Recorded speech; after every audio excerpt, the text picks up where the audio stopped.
But this is such a frustrating. This was super fun. We had one of the best summers. There are a few moments in Hollywood that linger long after the cameras stop rolling. And for Jennifer Aniston, The Good Girl with Jake Gyllenhaal was one of them. It wasn't just another film. It was a collision of talent, youth, and undeniable chemistry that turned quiet scenes into something electric. Looking back, Jennifer laughs, but there's a glint of nostalgia in her voice that tone actors have when they talk about something that was both professional and deeply human. And at the time, Jennifer was stepping into unfamiliar territory. She had spent years as America's sweetheart, the girl next door, with the golden smile and effortless charm. But the good girl demanded something different. Darker, more vulnerable.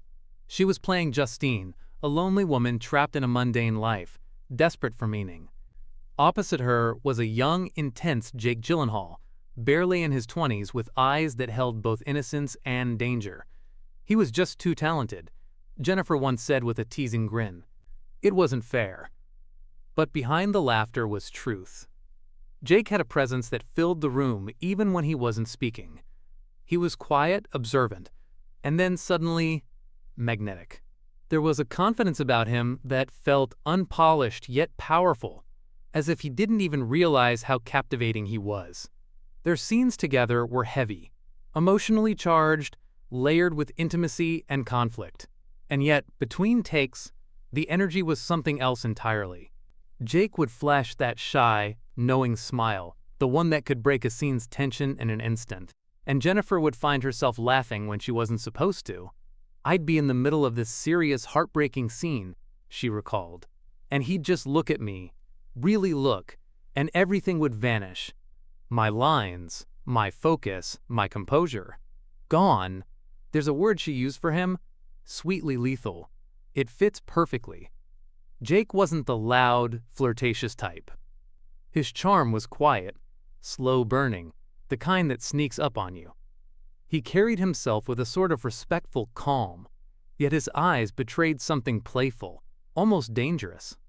He knew what he was doing, Jennifer admitted once with a mischievous smirk. He just never said it out loud. On-set, the crew saw it too. There was an unspoken rhythm between them, an ease that couldn't be faked.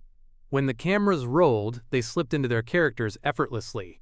But when they cut, that tension didn't entirely disappear. It hung in the air, soft and electric, like static before a storm. Jake's quiet humor didn't help.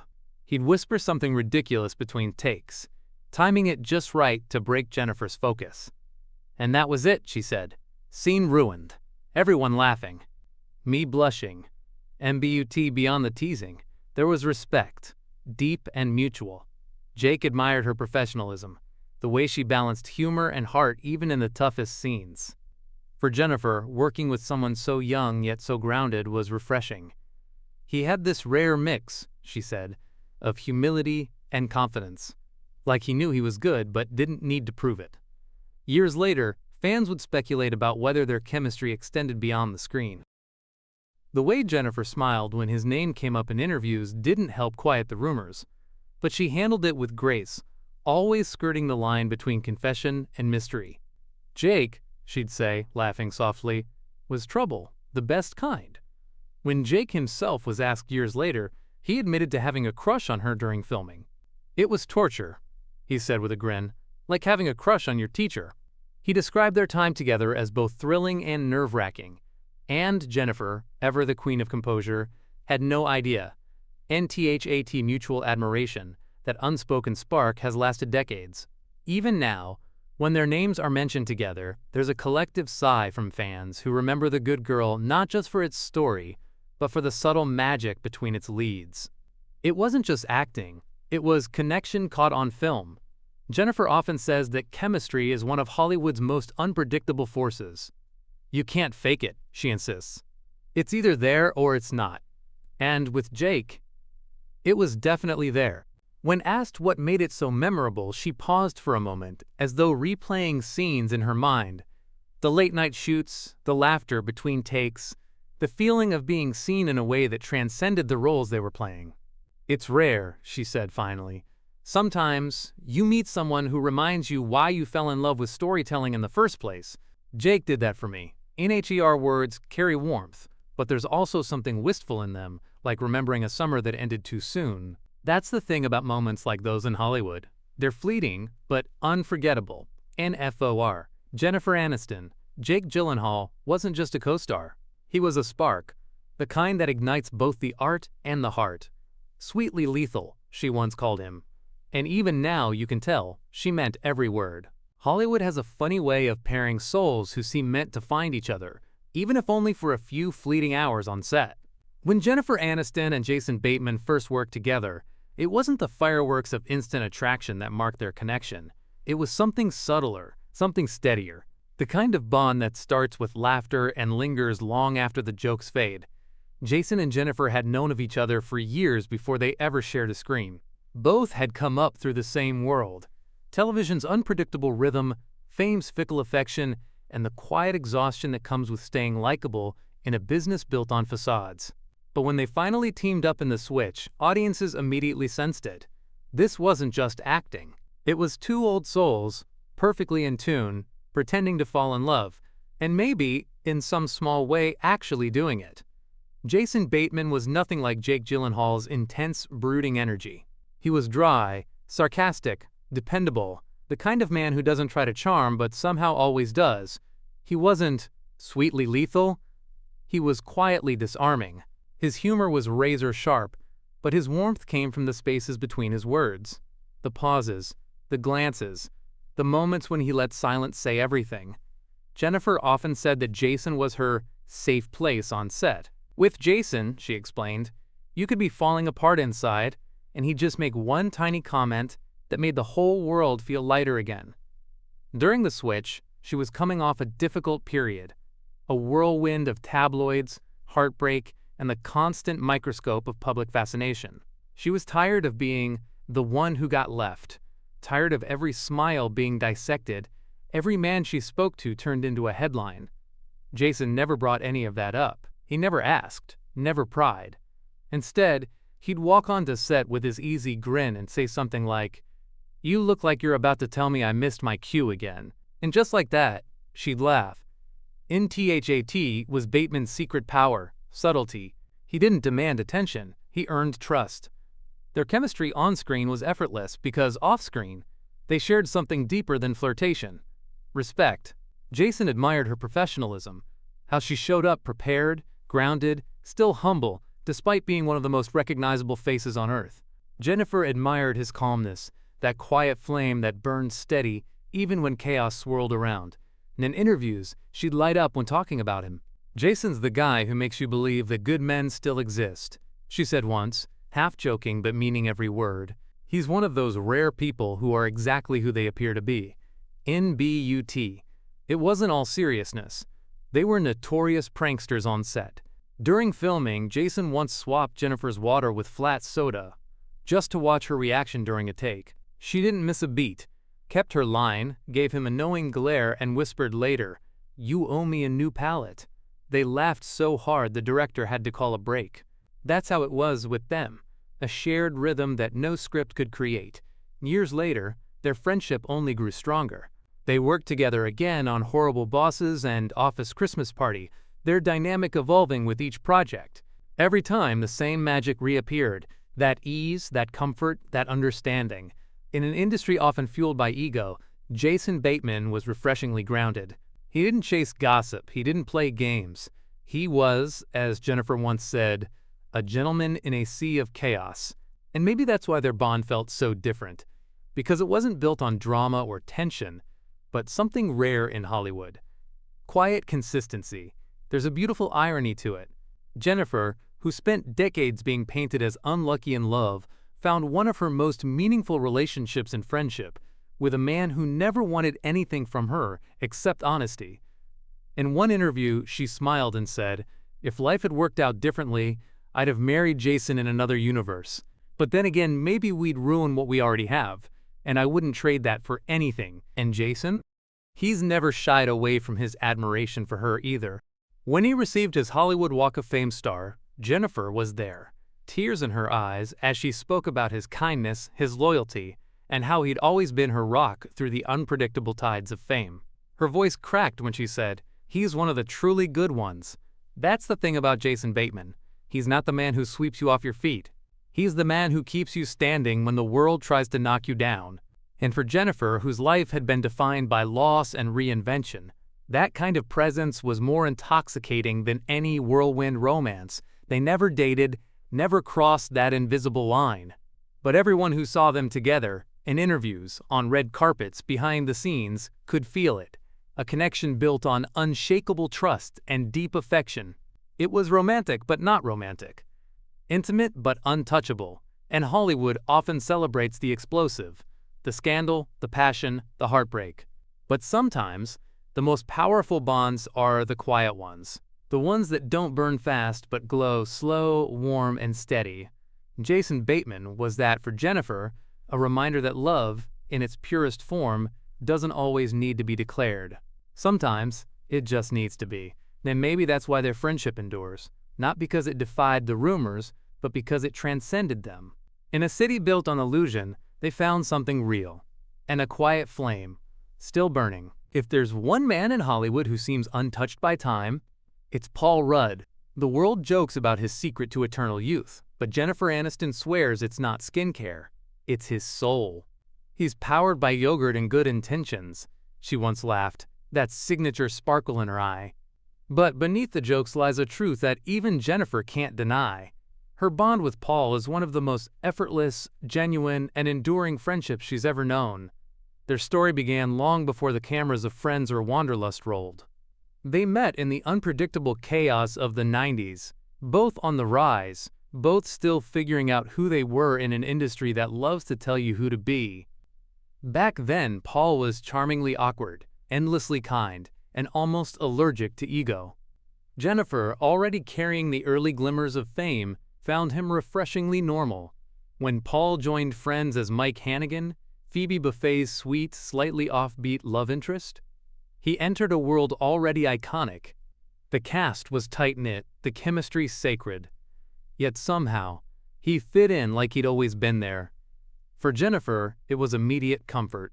Paul walked in with that goofy grin, she recalled, and instantly it was like, oh, we've known this guy forever. There was something about him that made everyone drop their guard. Maybe it was the way he listened when you spoke, really listened. Maybe it was that self-deprecating humor, the kind that invited laughter without ever cutting anyone down. Whatever it was, Jennifer found herself drawn to his calm energy, that rare lightness that felt like an exhale in a business full of noise. And over the years, their friendship deepened, shaped by mutual respect and a shared sense of humor that could survive any awkward red carpet question. They'd tease each other relentlessly, from his forever 35 inches appearance to her queen of good hair status. In interviews, they'd finish each other's sentences, sometimes without realizing it. When they reunited for Wanderlust years later, it felt like time hadn't passed at all.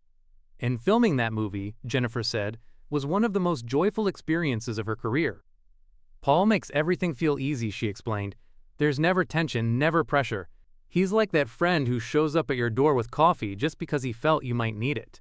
And one of the crew members from Wanderlust once recalled how the two would break into laughter during takes, often ruining perfectly good shots. It wasn't unprofessional, he said. It was contagious. Their laughter filled the entire set. Jennifer often describes Paul as the human reset button, the person who reminds her that life doesn't always have to be serious. And perhaps that's why their chemistry works so well on screen. It's not just performance. It's the reflection of a friendship built on trust, on the freedom to be silly, and the comfort of being fully seen. And in Hollywood, where connections often dissolve as quickly as they form, theirs remained unshakable. There were no headlines, no scandals, no drifting apart. Just two people who somehow managed to stay the same, even as the world around them changed. And Paul, for his part, has always admired Jennifer's strength. In interviews, he calls her one of the most grounded people in a business that can make you lose yourself. He once joked that she's like that friend who gives you life advice but also steals your fries when you're not looking. But behind that humor is genuine admiration for her resilience, her warmth, her refusal to let fame harden her heart. And Jennifer? She often says Paul is her reminder that kindness still wins. You meet so many people in this industry who want to be seen, heard, adored, she said. Paul just wants everyone to feel comfortable. That's what makes him special. There's a sweetness in how they protect each other, unspoken but visible. When interviewers try to dig for gossip or flirtation, they deflect with humor, seamlessly shifting the focus back to the work, the fun, the shared respect.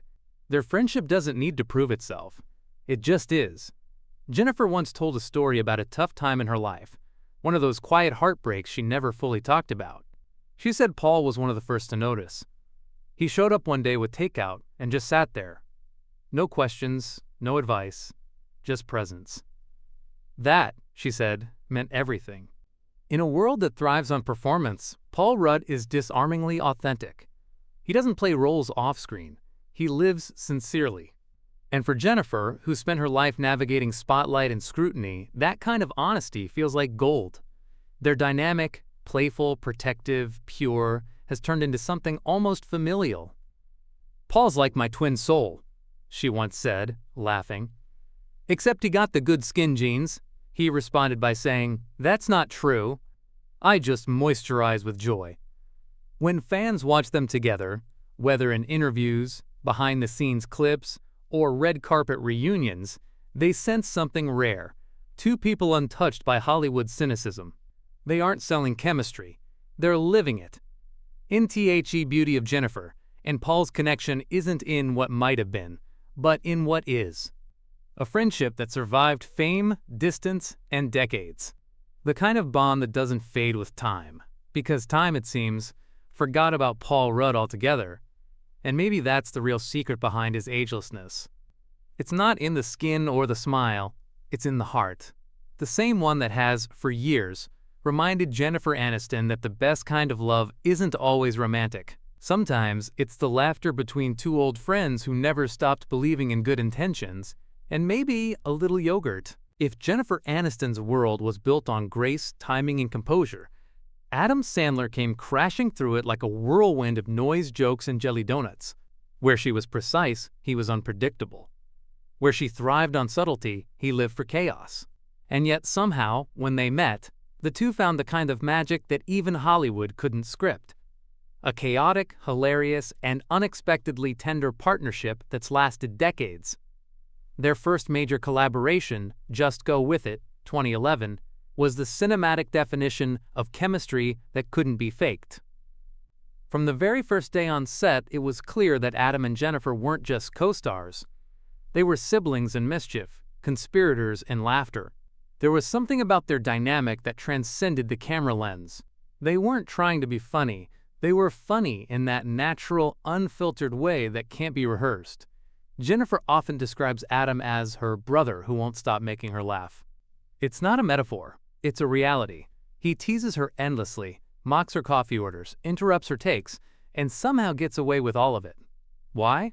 Because behind every joke is a deep, unshakable affection. And on the set of Just Go With It, Adam's mission became one thing: to break Jennifer's composure. "I can't handle it when she's too serious," he once said, "so I make it my goal to ruin her perfect takes." And he did. There are endless outtakes of Jennifer trying to deliver her lines while Adam goes off script, throwing in the most absurd comments imaginable, just to watch her face crumble into laughter. Jennifer admitted, "You can't win against Adam. The more you try to keep a straight face, the funnier he gets. It's like he smells your resistance."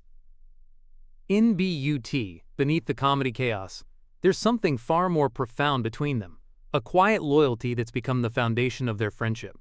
Adam Sandler, for all his goofiness, is one of the most fiercely loyal people Jennifer has ever known.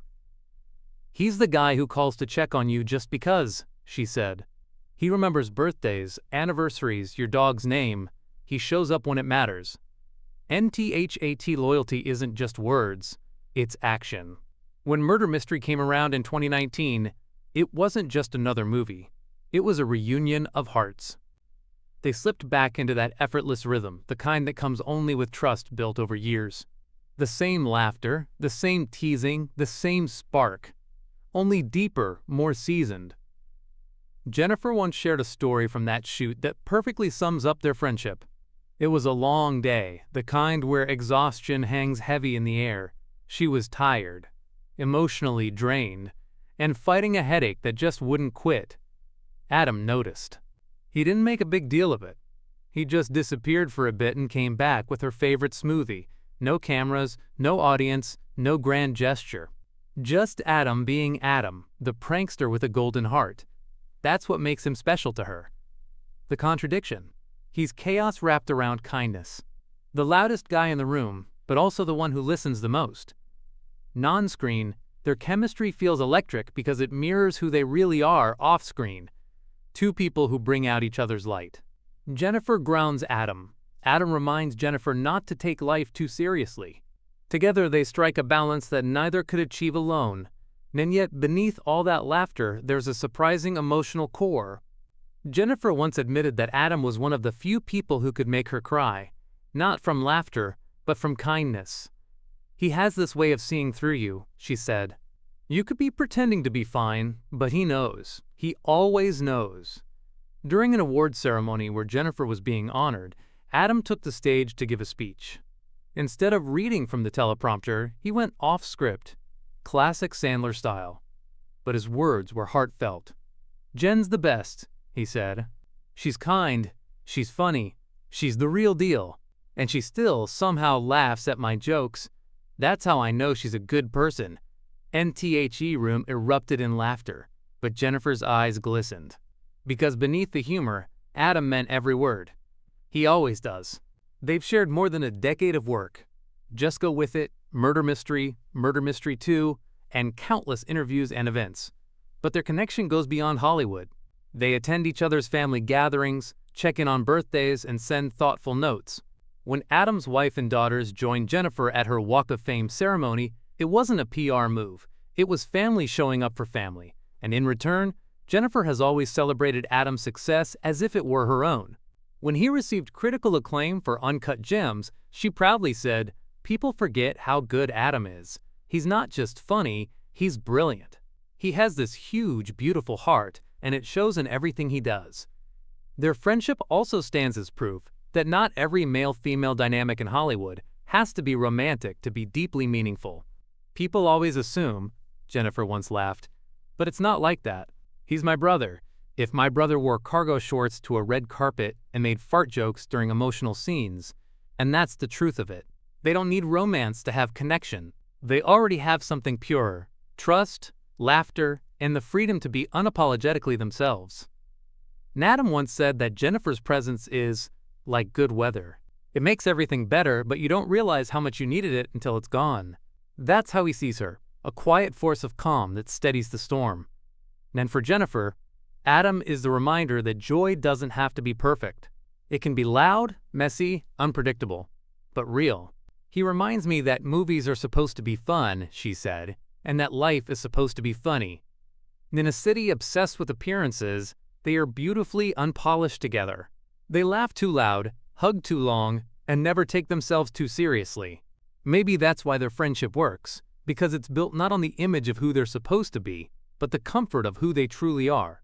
NFOR, Jennifer Adam Sandler will always be more than a co-star. He's the brother who teases her mercilessly, protects her fiercely, and reminds her that even in the chaos, laughter is sacred. Because sometimes, the most profound love stories aren't romantic. They're the ones that make you laugh until your ribs ache, hold you when you least expect it, and never let you forget how good it feels to simply be yourself. And that's Adam Sandler, the chaos that healed her calm. In Hollywood, where charisma often comes loud and unrestrained, Steve Carell moves through the noise like a quiet melody, subtle, genuine, and utterly magnetic. For Jennifer Aniston, who has shared screens with some of the most dazzling men in the industry, Steve stands apart. Not because he tries to shine brighter than others, but because he doesn't try at all. His calm confidence, his humility, and his old-school grace make him the kind of man who doesn't need to perform to be unforgettable. When Jennifer first met Steve, she expected the Office Steve, that goofy, endearing awkwardness that made the world fall in love with Michael Scott. But what she found instead was something far more layered, a man whose humor wasn't a mask, but a window into his kindness. She later described him as the definition of effortlessly magnetic. You can't outcool him, you can only try to keep up. Their first collaboration wasn't about fiery chemistry or over-the-top emotion, it was about rhythm. that easy, natural flow that exists between two actors who trust each other completely. Jennifer once said that Steve's presence on set instantly changes the atmosphere. When he walks in, everyone softens, she explained. It's like someone turned down the world's volume. There's a story from one of their joint press events that perfectly captures this.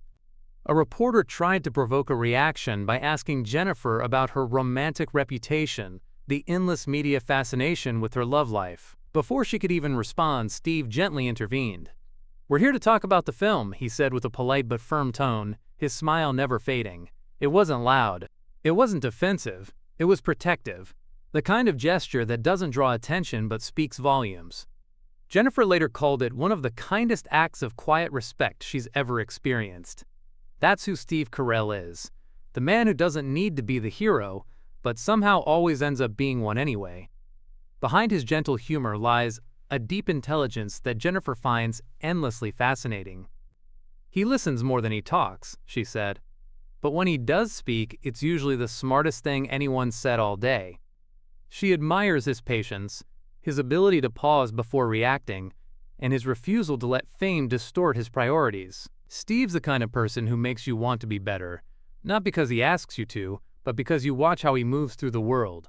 Working with him, she said, is like acting in slow motion, not because of pace, but because every moment feels intentional. Every line, every glance, every pause has meaning. Steve doesn't just deliver performances, he builds them, layer by layer, with empathy and precision. And on the set of their film, Jennifer found herself studying him, not just as a co-star, but as a person. She noticed the way he treated the crew, remembered names, cracked jokes with the sound guys, and complimented the catering team's pasta salad as if it were fine dining. "That's what makes him special," she said. "He treats everyone like they matter, because to him, they do." In BUT, perhaps what bonded Jennifer and Steve most was their shared sense of empathy, the kind that comes from years of navigating fame while trying to stay human. Both had faced the strange paradox of Hollywood success. The more loved you are, the lonelier it can get. In long conversations between takes, they talked about that, about aging in a youth-obsessed industry, about grief, about gratitude. "Steve has this way of talking about heavy things without making them heavy," Jennifer shared. "He'll say something profound, and before you can even tear up, he cracks a joke that makes you laugh again. That's his gift." And that duality, the balance between warmth and wit, is what makes their on-screen chemistry so believable. When they share the screen, it doesn't feel like acting. It feels like watching two people who truly see each other. Two souls who've weathered the same storms and learned to smile through them. There's a small, quiet moment from one of their scenes that Jennifer often recalls. They were filming a simple exchange. No big dialogue, no dramatic crescendo. Just two characters sitting, reflecting, breathing the same space. But as the cameras rolled, something shifted. Steve gave her a look, soft, knowing, filled with unspoken understanding, and Jennifer, for a brief second, forgot the lines. It wasn't about attraction, it was about connection, that human recognition that says, "You're not alone." When she talks about him now, there's a distinct reverence in her tone. "Steve reminds me what real class looks like," she said. "He's not performative, he's just good." And in this business, that's rare. NSHE tells stories of how Steve would check on her between scenes, making sure she had water, cracking little jokes to keep her laughing. Once, during a grueling night shoot, when everyone was exhausted, Steve started miming dramatic Shakespearean monologues with a broom as his co-star, complete with exaggerated bows and fake tears, until the entire crew was laughing too hard to continue. Jennifer laughed until her stomach hurt. "He's chaos in disguise," she joked later. "He just hides it behind that polite smile." Their friendship isn't loud or headline-worthy. It's the kind that exists in glances, in shared laughter, in text messages that say, "Hey, just checking in." It's professional respect that grew into quiet affection, and over the years, it's become one of Jennifer's most valued connections in Hollywood. When Steve received his star on the Hollywood Walk of Fame, Jennifer wasn't scheduled to speak, but she showed up anyway. She stood in the crowd, sunglasses on, smiling as he gave his speech about humility and kindness. When reporters asked her afterward why she came, she simply said, because Steve would have done the same for me. That's the beauty of their connection.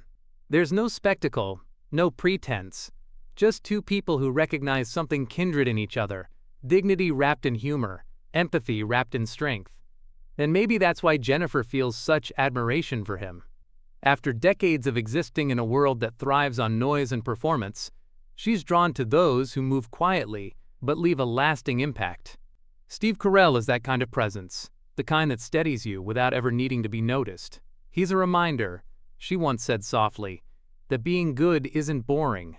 It's powerful. NFOR Jennifer, who has spent her life surrounded by big personalities, Steve is proof that sometimes the gentlest souls are the strongest. That kindness can be magnetic.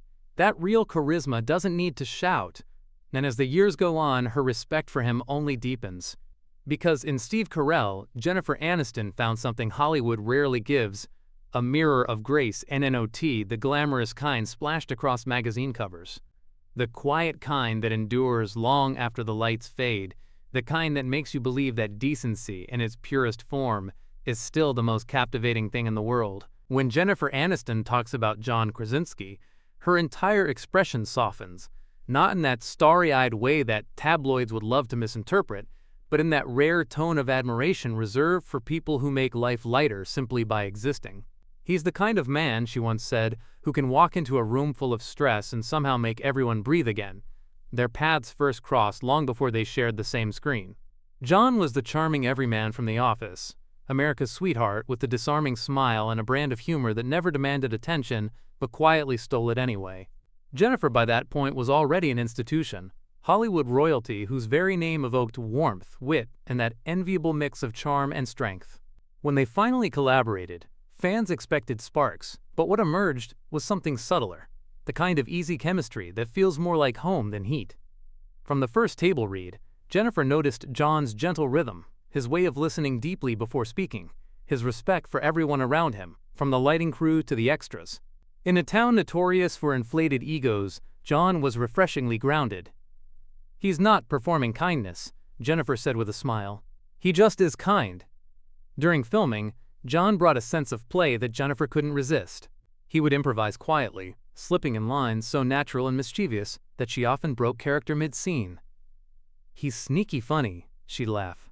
"The kind of humor that sneaks up on you and suddenly you can't stop laughing."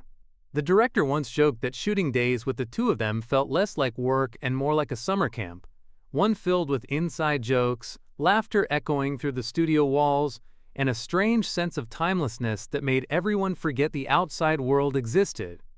NBUT beneath the humor, there was a deeper connection, one of mutual respect and quiet understanding. Jennifer admired how John balanced his creative life with his family. His love for his wife, Emily Blunt, wasn't just visible, it was infectious. It changed the energy of every room he walked into.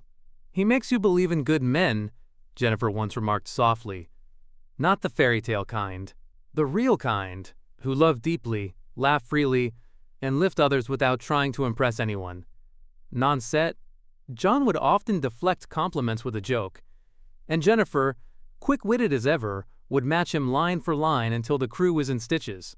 They thrived on that rhythm, a balance of teasing and tenderness that made every moment between them sparkle. "It's like acting with your best friend," she said. "You trust each other enough to jump, knowing the other person will catch you." There was one particular day, long, hot, exhausting, when everyone's energy had drained. The lights were harsh, the air stagnant, and tempers were starting to fray. John, noticing Jennifer's quiet fatigue, disappeared for a few minutes. When he returned, he was holding 2 melting ice creams, grinning like a kid who'd just gotten away with something. He handed her one without saying a word. "You looked like you needed summer," he said simply. And just like that, the entire atmosphere shifted. Laughter returned, the heaviness melted, and the day carried on lighter than before. Jennifer would later describe that as one of those tiny acts of magic that defined John. He didn't grandstand, didn't try to impress. He simply noticed people, their moods, their silences, their unspoken needs. In an industry that often thrives on self-centeredness, that kind of empathy felt revolutionary. Their friendship extended beyond the set. They would text each other memes, share pet photos, and occasionally catch up for coffee when schedules aligned. Jennifer loved how John could talk about anything, from cinema to cooking to his daughter's latest antics, without ever veering into the self-important territory that Hollywood so often breeds. "He's real," she'd say. "Just this big-hearted goofball with the soul of a poet." When asked in an interview who she thought was the most underrated leading man in Hollywood, Jennifer didn't hesitate. John Krasinski, because he makes you feel seen, both as a person and as a performer, and that's rarer than people realize. But perhaps what touched her most was John's quiet resilience. He had built his career not through scandal or spectacle, but through authenticity. From sitcoms to action thrillers, he reinvented himself without losing that warmth that first made audiences fall in love with him. Jennifer often reflected on how rare that was, the ability to evolve without hardening.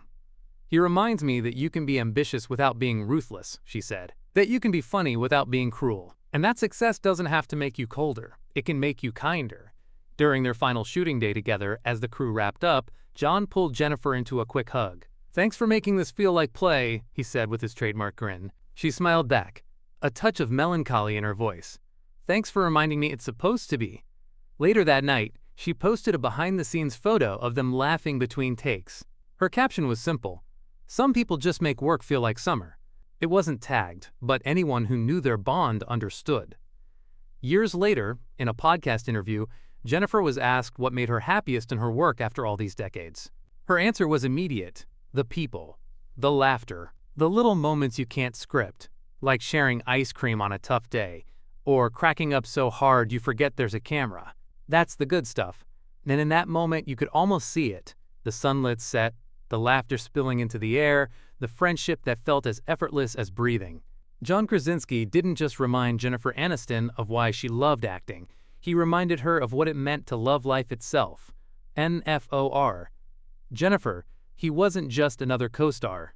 He was the embodiment of that rare Hollywood truth, that sometimes the best kind of chemistry isn't about romance or tension, but about trust, laughter, and the kind of easy warmth that makes even the hardest days feel like summer.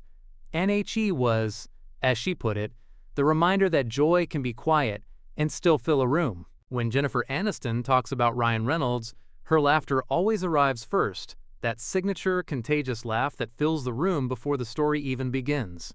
Because with Ryan, she says you can't not laugh. Even when you're trying to be serious, you end up cracking up at something he's whispered under his breath. Ryan Reynolds is chaos in a tailored suit, sharp, spontaneous, and wickedly self-aware. But beneath the sarcasm and the perfectly timed one-liners lies something much rarer: sincerity. And that's what Jennifer loves about him. "He's the polite kind of trouble," she once joked. "The kind that ruins your takes but wins your heart." Their paths first crossed at a charity gala years before they ever shared a screen.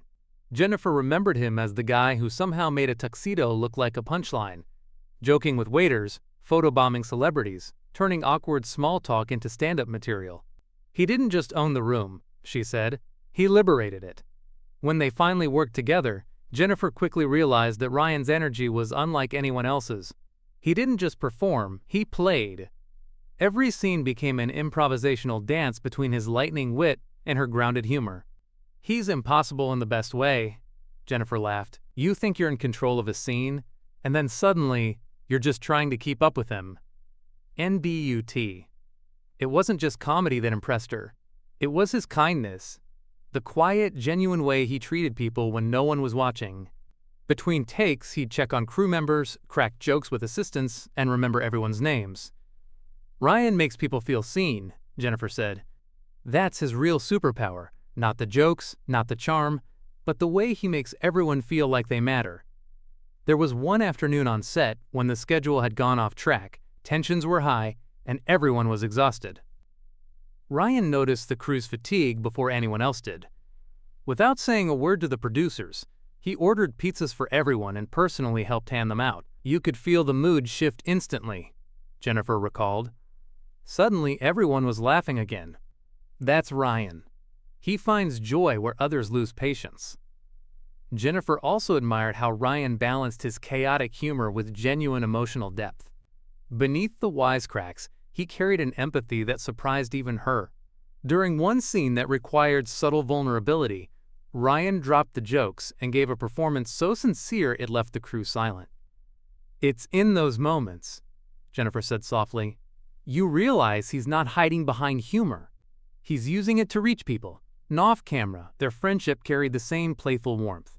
They'd tease each other relentlessly in interviews, trade ridiculous memes, and occasionally double-text apologies for the jokes that went too far. "We roast each other like siblings," Jennifer admitted, "but there's so much love in it." And maybe that's what she valued most, the balance.